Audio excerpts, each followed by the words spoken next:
I received an email the other day that punched me in the heart. Welcome squad, welcome back to another episode of Project Realise. I'm Ryan Sharkey. I'm trying to realise my potential in football, play professionally and inspire others to do what is meaningful to them. Thought I'd do a quick wee video just to tell a bit of a story. I received an email the other day that punched me in the heart. A couple of weeks ago I sent out an email to friends and families and former coaches, basically sending them a link to an online course that I've developed. I was just sending out to friends and family, just get a bit of feedback and see what they think of the course. I sent it to a couple of coaches from my cross country and track days, and I was pretty excited to see what they thought because they could provide a lot of really useful insight to improve the course, and I was basically just looking for a bit of feedback from them. So I was pretty excited, and yeah, their reply, the email that they sent in reply, kind of punched me in the heart.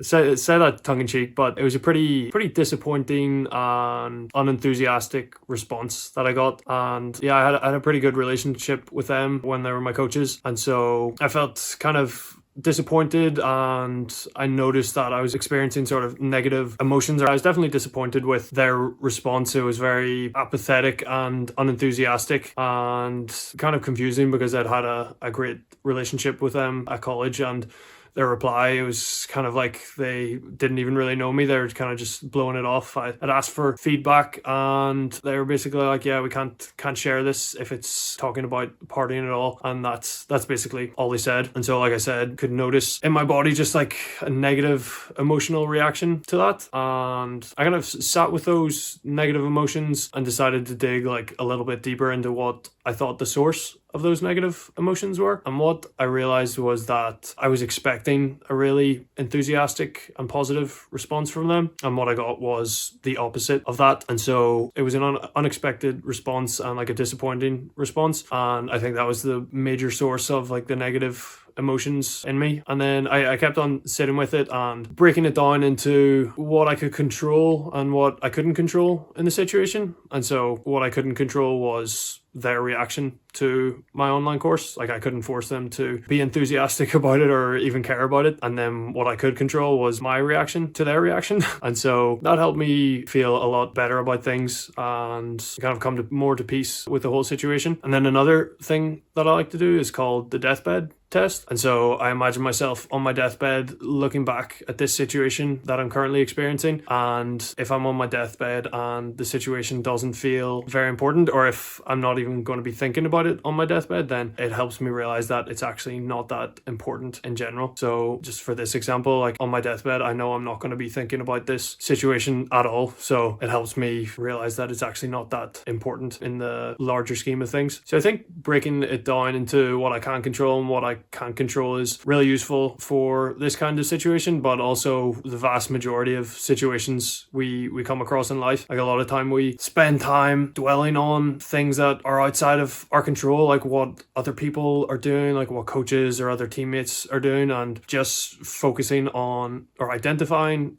and focusing on the areas that we can control is such a better use of time and energy. And that's what I try to strive for in all areas of my life, including my football journey. And yeah, I just really encourage you all to try it out for yourself in your own journeys in pursuing what's meaningful to you. That's pretty much it for the episode. Just wanted to share that story and the lessons that I learned in the hopes that they might help you on your journey. So we'll call it there, and I'll speak to you guys in the next episode. See ya!